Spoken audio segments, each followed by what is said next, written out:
오늘 하나님 말씀은 베드로전서 1장 3절, 4절, 2절 말씀 함께 보시겠습니다.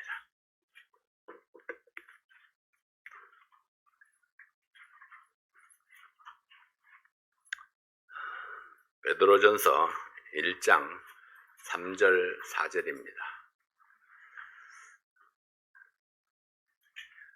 이 정도면 10초 만에 찾아야 됩니다. 자, 일어나셔서 함께 한 목소리를 읽겠습니다. 찬송하리로다. 우리 주 예수 그리스도의 아버지 하나님이 그 많으신 긍휼대로 예수 그리스도의 주원자 가운데서 부활하심으로 말미암아 우리를 거듭나게 하사 산 소망이 있게 하시며 썩지 않고 더럽지 않고 쇠하지 아니하는 기업을 있게 하시나니 곧 너희를 위하여 하늘에 간직하신 것이라. 아멘. 아버지 하나님 감사합니다. 오늘 이 말씀을 축복해 주시고 하나님의 긍휼하심을 입은 우리 모든 성도들이 그 하나님 앞에 감사하고 찬양하고 또 하나님의 그 놀라우신 긍휼하심을 또 만천하에 이렇게 선포하고 전파하는 저희들 될 수 있도록 도와주시옵소서. 이 시간 종의 입술을 주장해 주십시오. 예수님 이름으로 기도하옵나이다. 아멘. 앉으시겠습니다. 모든 사람들은 그가 그리스도인이든 아니든 상관없이 나름대로 하나님에 대한 생각들을 가지고 있습니다. 그 사람이 가지고 있는 하나님에 대한 그 생각은 그 사람의 전반적인 삶에 실로 엄청난 영향을 미치게 됩니다. 어떤 사람은 그가 가지고 있는 하나님에 관한 생각으로 인해서 자기 일생을 하나님께 헌신하고 하나님을 섬깁니다. 반면에 또 어떤 사람은 하나님을 대적하고 하나님을 멸시하면서 일생을 사는 사람도 있는데 이건 역시 그가 가지고 있는 하나님에 관한 구체적인 하나님관에 관한 그런 구체적인 결과입니다. 같은 믿음을 가지고 거듭난 그리스도인이라 할지라도 각자가 가지고 있는 하나님에 대한 생각과 태도에 따라서 각자의 신앙의 색깔이 다르다는 것을 우리는 경험했을 것입니다. 그래서 어떤 사람은 열심히, 어떤 사람은 대충대충. 이게 다 하나님에 대해서 내가 어떻게 생각하고 있느냐에 따라서 신앙이 달라지는 것입니다. 우리가 하나님에 대해서 구체적으로 알 수 있는 유일한 길이 있다면 그것은 말씀을 공부하는 것입니다. 많은 사람들이 하나님에 대해서 오해를 하고 잘못된 하나님관을 가지게 된 결정적인 이유가 있다면 하나님 말씀에 근거한 하나님관을 가지지 못했기 때문입니다. 자기 생각대로 이제 하나님을 섬기고 있는 그런 사람들이 많은 거죠. 오늘 우리가 읽은 본문 말씀은 긍휼이 풍성하신 하나님으로 소개합니다. 그렇습니다. 하나님은 긍휼이 풍성하신 하나님이십니다. 우리가 긍휼이 풍성하다 이렇게 긍휼을 이렇게 번역했지만은 실제적으로 영어로나 한국말로나 이 하나님의 긍휼을 정확하게 이렇게 번역할 수가 없다고 합니다. 그만큼 우리의 언어로 표현할 수 없을 만큼 하나님의 그 긍휼하심이 무궁무진하다 하는 그런 이야기입니다. 하나님에 대한 바른 생각이 나의 신앙 생활을 승리로 이끌 수 있습니다. 저는 오늘 하나님의 말씀을 통해서 긍휼이 무엇인지를 살펴보고 하나님의 긍휼이 내 삶의 어떤 모습으로 나타났는가를 살펴보기를 원합니다. 긍휼의 사전적 정의를 본다면 불쌍히 여기는 마음이라면 긍휼의 성경적인 정의는 소망 없는 상태에 있던 죄인들을 향한 하나님의 무조건적인 호의라고 설명할 수 있습니다. 무조건적인 호의. 본문은 하나님의 풍성하신 긍휼의 결과로 두 가지를 보여주고 있습니다. 첫째는 구원과 연관된 하나님의 긍휼. 두 번째는 기업과 연관된 하나님의 긍휼입니다.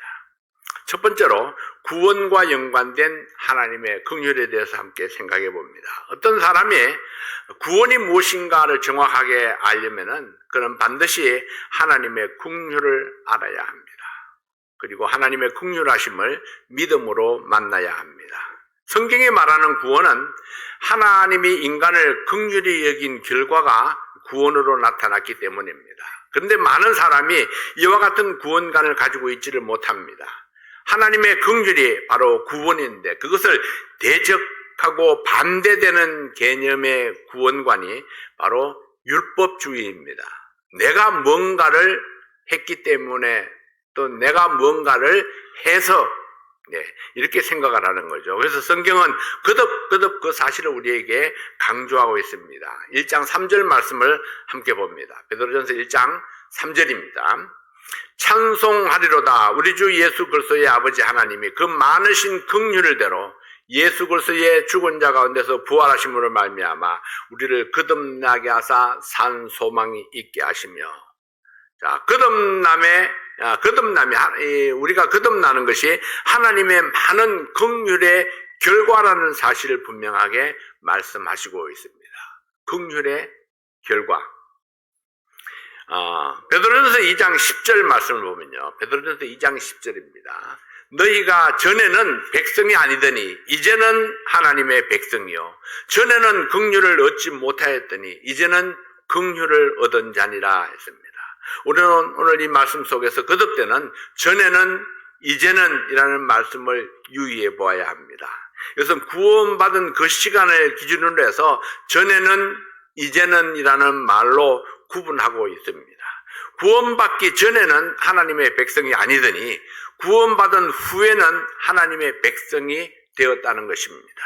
같은 원리로 구원받기 전에는 하나님의 긍휼을 얻지 못한 사람이었는데 구원받은 후에는 하나님의 긍휼을 얻은 사람이 되었다.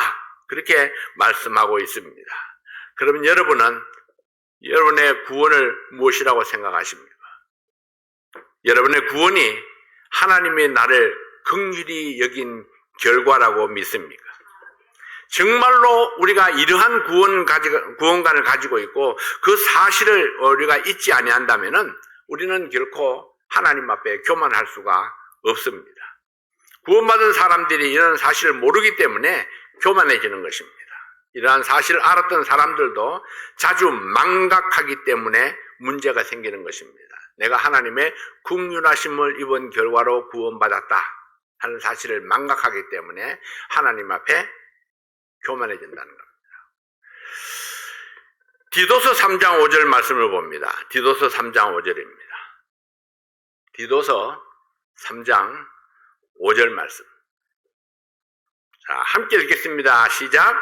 우리를 구원하시되 우리의 행한 바 의로운 행위로 말미암지 아니하고 오직 그의 긍휼하심을 쫓아 중생의 씻음과 성령의 새롭게 하심으로 하셨나니. 자, 여기서는 무엇이 하나님의 긍휼과 대치되어 나타나고 있습니까?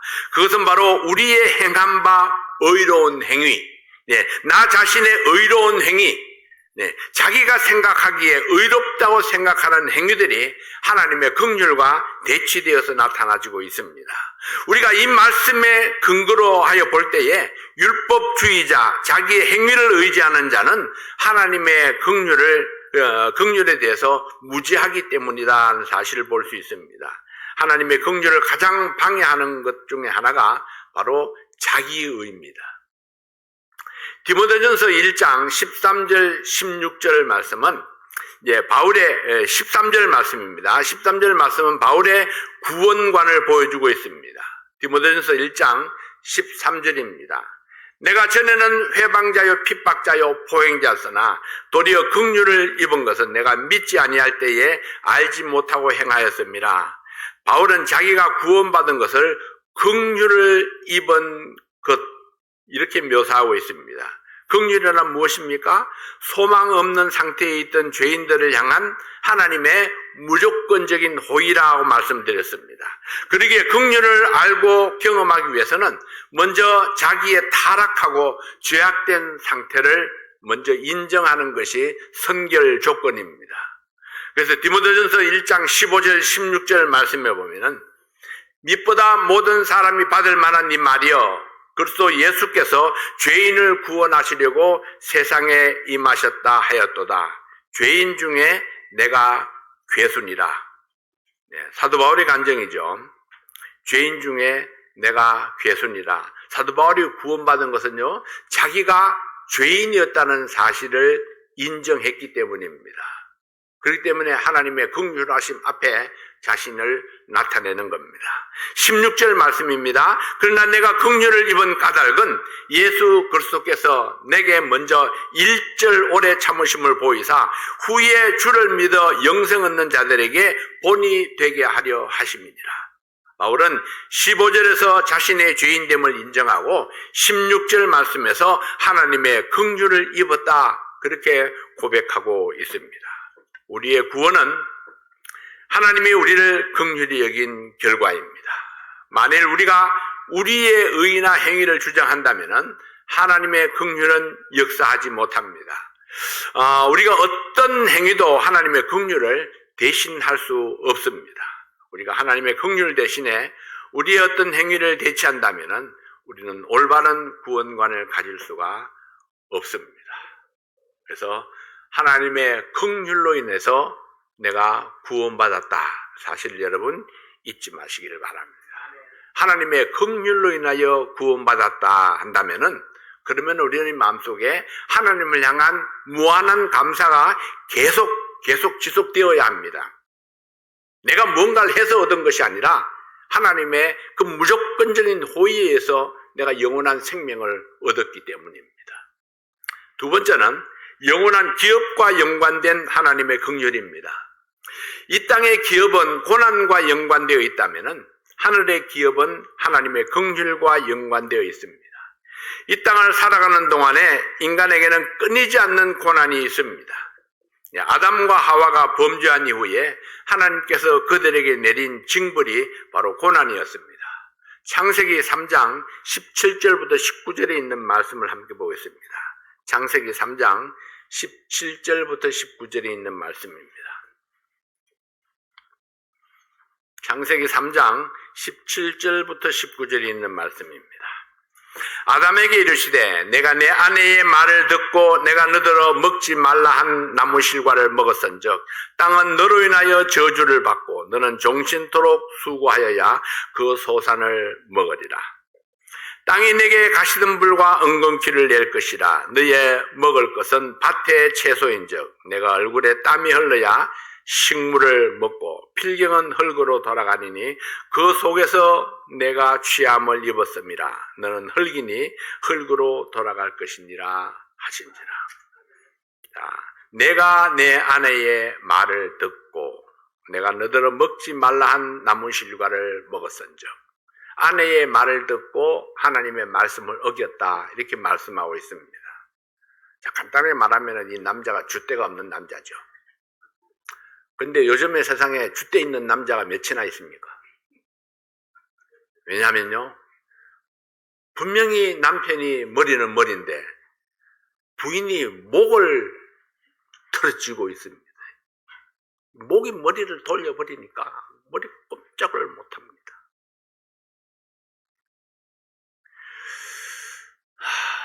바꾸라고는 않겠습니다. 근데 한 가지 분명한 것은 이게 성경적은 아니라는 것을 여러분 기억하시길 바랍니다. 성경적은 아닙니다.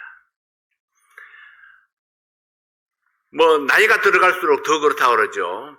밥 못 얻어 먹을까 봐. 그래서 제가 먹는 것에 그렇게 막 안달하지 않습니다.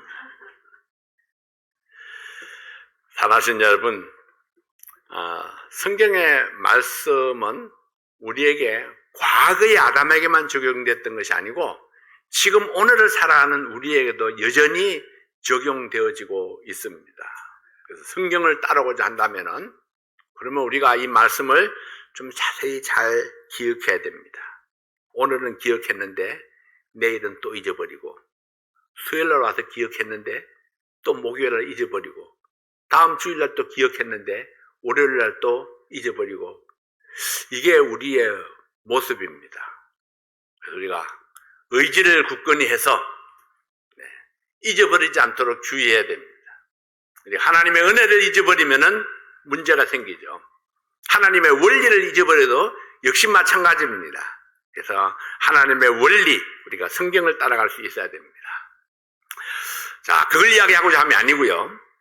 네, 인간이 범죄로 인해서 하나님의 영원한 기업에서 쫓겨났습니다. 인간의 추방과 함께 땅도 저주를 받았습니다. 밭에 씨를 뿌려도 그 소산을 온전히 먹을 수 없고 끊임없이 잡초가 생겨나서 인간을 고통 속으로 몰고 갑니다. 왜 그렇게 잡초는 잘 자라는지요? 비가 안 와도 잘 자라는 게 잡초입니다.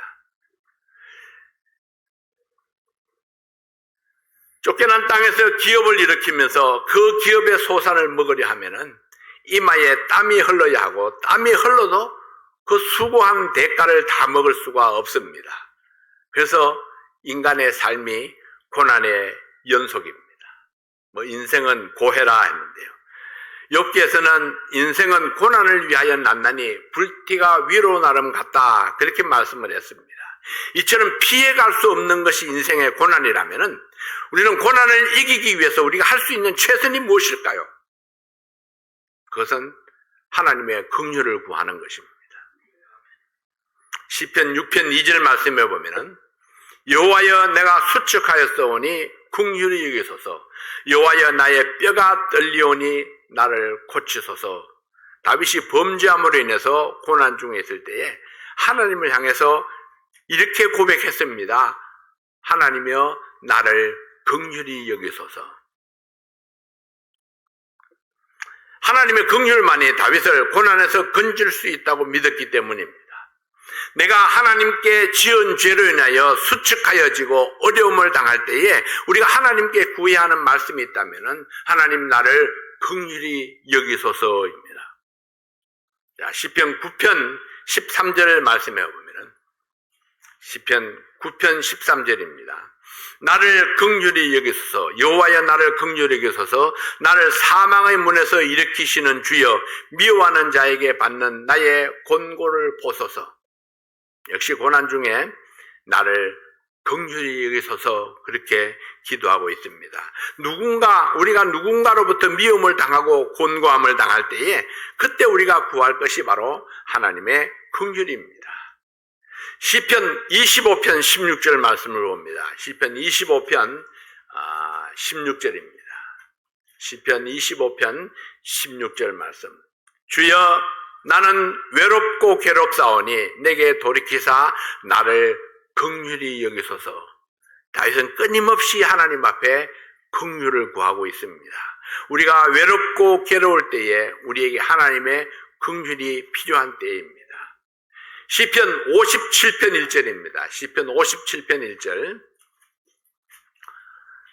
지금 잘 찾고 계십니다. 보니까 80% 이상은 속도를 따라오는 것 같습니다. 시편 57편 1절입니다. 하나님이여 나를 긍휼히 여기시고 나를 긍휼히 여기소서. 내 영혼이 주께로 피하되 주의 날개 아래서 이 재앙이 지나기까지 피하리이다. 하나님이 나에게 징계를 내리고 고통을 줄 때 우리가 하나님께 구할 것이 있는데 그것이 바로 하나님의 긍휼입니다. 우리 그리스도인이 당하는 고난과 하나님의 긍휼은 아주 밀접한 관계가 있습니다. 만일 당신이 고난 중에 있다면 당신은 하나님의 긍휼을 구해야 될 때입니다. 지금 여러분들이 어떤 어려움에 있든지 어려움에 처해 있다면 하나님의 긍휼을 구해야 할 때입니다. 하나님께서 나를 불쌍히 여기실 때에 하나님께서 우리로 하여금 고난을 견디게 하고 또 그 고난을 이길 수 있게 하십니다. 우리가 하나님의 풍성하신 긍휼 속에서 살 수만 있다면 우리는 우리에게 다가오는 어떤 고난에 대해서도 오히려 감사할 수 있을 것입니다. 베드로는 오늘 본문 말씀을 통해서 이 땅의 기업이 아닌 영원한 기업에 대해서 말씀하셨습니다. 다시 본문으로 돌아가서 베드로전서 1장 4절 말씀을 봅니다. 베드로전서 1장 4절입니다. 베드로전서 1장 4절입니다. 자, 함께 읽습니다. 썩지 않고 더럽지 않고 쇠하지 아니하는 기업을 잊게 하시나니 곧 너희를 위하여 하늘에 간직하신 것이라. 네, 하나님의 긍휼을 따라 우리에게 주실 기업은 썩지 아니하고 더럽지 아니하고 쇠하지도 아니하는 기업, 영원한 기업이라고 말씀을 했습니다. 이 땅에 있는 기업과는 다르죠. 이 땅의 기업은 눈물과 땀으로 얼룩진 고난의 연속입니다. 그러나 하나님께서 우리에게 새로운 기업을 약속으로 주셨습니다. 하늘에 간직하신 기업, 영원한 기업, 그것은 내 노력이나 내 지식이나 내 능력으로 얻어지는 것이 아니고 하나님의 긍휼로만 얻어지는 기업입니다. 이처럼 하나님의 긍휼은 우리에게 새 소망을 주시고 아담으로부터 이어받은 기업이 아닌 새 기업을 우리에게 선물로 주셨습니다. 여러분은 그 기업을 받으셨나요? 받으셨나요? 그렇다면 그 기업을 가꾸어야 됩니다. 하나님께서 주신 기업을 가꾸어 가야 합니다. 하나님께서 더 풍성하게 누릴 수 있도록 해주시도록. 하나님이 이미 다 만들어 놓았지만은 어떤 사람은 내가 가진 것을 요만큼만 누리는 사람이 있고 어떤 사람은 이만큼 누리는 사람이 있습니다. 어떤 사람은 돈은 많이 벌었는데 쓰지 못하고 죽는 사람도 있습니다. 양식은 집안에 풍성하지만은 먹지 못하고 죽는 사람도 많이 있죠. 이것은 내가 가진 것은 많은데 누리지 못하는 사람입니다. 하나님께서 우리에게 풍성한 기업을 주셨는데 그 기업을 하늘에 간직하신 기업, 하늘나라 가서 누리려고 하면요 똑같아요. 너나 나나 잘하는 사람이나 못한 사람이나 차별이 없습니다.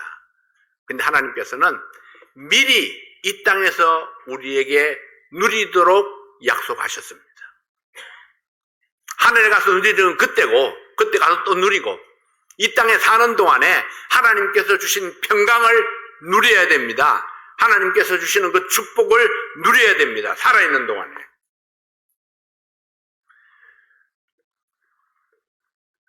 새로운 기업을 주신 것 우리가 가꾸고 다듬으면서 더 아름답게 하나님 앞에 내가 잘하였도다 칭찬 듣는 사람이 될 수 있도록 그렇게 우리의 기업을 관리해 나갈 수 있기를 바랍니다. 세 번째로 기도 응답과 연관된 하나님의 긍휼입니다.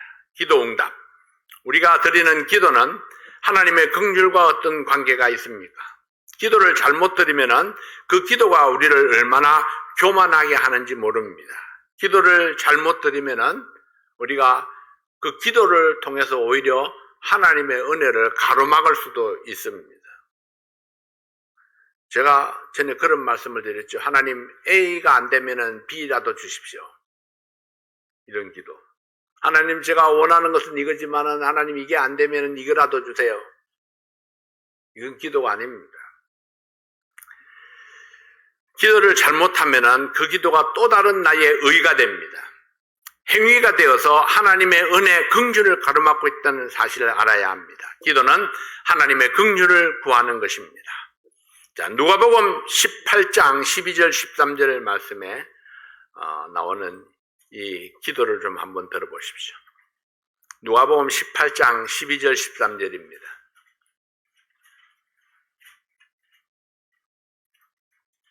함께 읽습니다.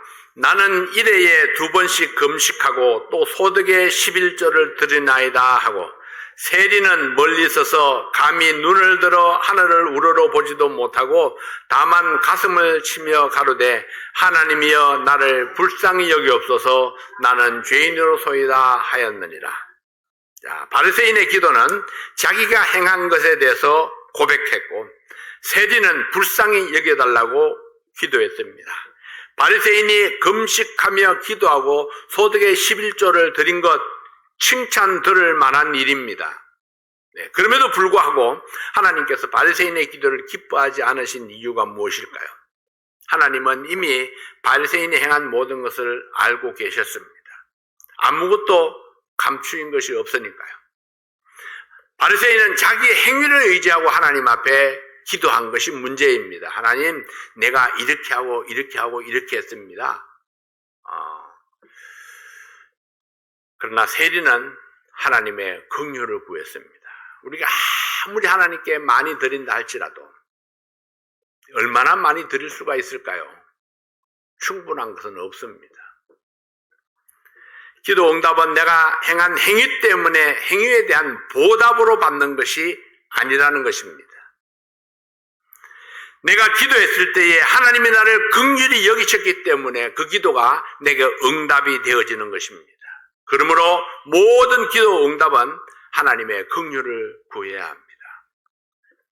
내가 밤을 새워 기도할지라도 하나님의 은혜가 아니면은 아무것도 받을 수 없기 때문입니다. 내가 금식하며 기도했더니 하나님께서 응답해 주셨다. 금식하며 기도한 그 노력 때문에 응답해 주시는 것이 아닙니다. 시편 4편 1절 말씀해 보면은 시편 4편 1절입니다. 내 의의 하나님이여 내가 부를 때에 응답하소서. 곤란 중에 나를 너그럽게 하셨사오니 나를 긍휼히 여기사 나의 기도를 들으소서.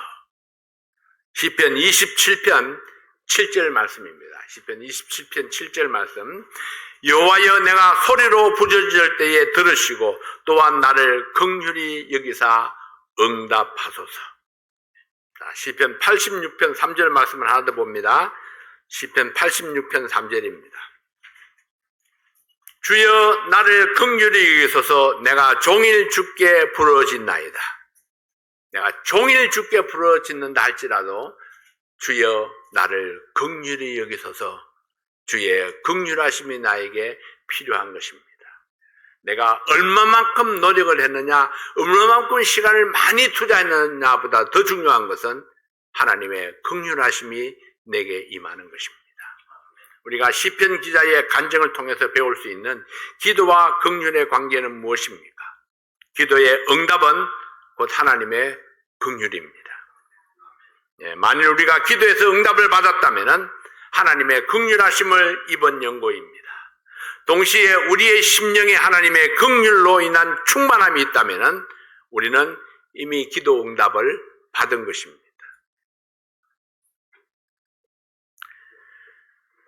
제2차 세계대전 때에 연합군이 드디어 독일을 점령하고 독일의 저 유명한 지옥의 수용소 아우슈비츠 수용소를 탈환했습니다.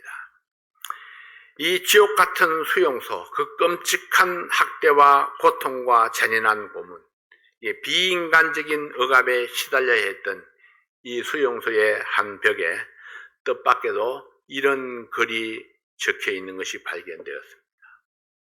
하늘을 두루마리 삼고 바다를 먹물 삼아도 한없는 하나님의 사랑 다 기록할 수 없겠네. 그 감옥에서 어떤 하나님의 사랑을 생각했을까요?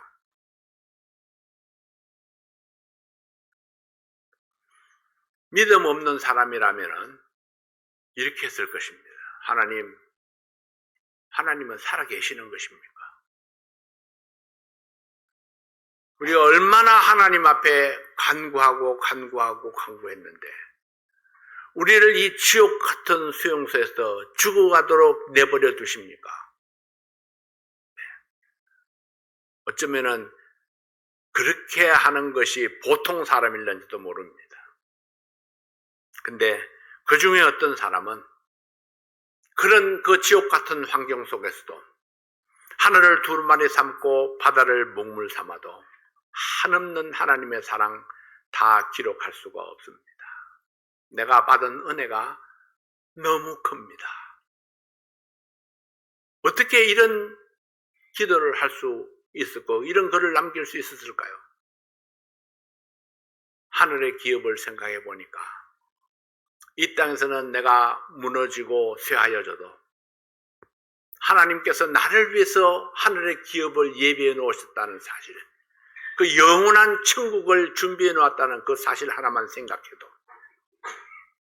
그 감옥에서 그 모진 고난도 그에게 고난이 되지를 못했던 겁니다. 그 마음속에 하나님을 향한 감사와 찬양이 넘쳤던 것입니다. 몸은 고통스러워도 하나님의 그 사랑을 다 기록할 수 없습니다. 다 생각할 수도 없습니다. 다 헤아릴 수 없습니다. 사랑하신 여러분, 우리가 하나님께 감사하는 것은 만사 형통 때문이 아닙니다. 하나님께서 나에게 이런저런 축복을 많이 해주셨기 때문이 아닙니다. 우리가 하나님 앞에 감사하는 것은 하늘의 영원한 기업을 나에게 주신 하나님, 그것도 나에게 긍휼을 베푸셔서 얻게 하신 그 하나님, 나의 행한 바 의로운 행위 때문이 아니라, 내가 행하는 헌신 때문이 아니라 하나님의 긍휼하심 때문에 나에게 주신 그 모든 축복들을 생각할 때에 나에게 감사가 넘치고 있는 것입니다. 그런데 놀라운 것은요, 내가 하나님께 감사하면은 하나님께서 더 놀라운 것으로 우리에게 채워주신다는 사실입니다. 내가 하나님의 긍휼을 구하고 하나님께 기도하면은 하나님께서 내가 기도하지 아니한 것까지도 채워주시는 하나님이십니다. 하나님의 긍휼하심이 여러분의 삶 속에, 여러분의 가정에, 여러분의 기업체에 풍성하시기를 바랍니다. 그래서 내가 구하지 아니한 것까지 넘치도록 채워주시는 하나님 앞에 우리가 어떤 상황에서도 기쁨과 감사가 넘치는 여러분들이 되시기를 바랍니다. 기도하겠습니다. 이 시간 잠시 우리 머리 숙이고 오늘 말씀을 생각하면서 자신의 삶을 돌아보면서 기도하는 시간을 갖습니다.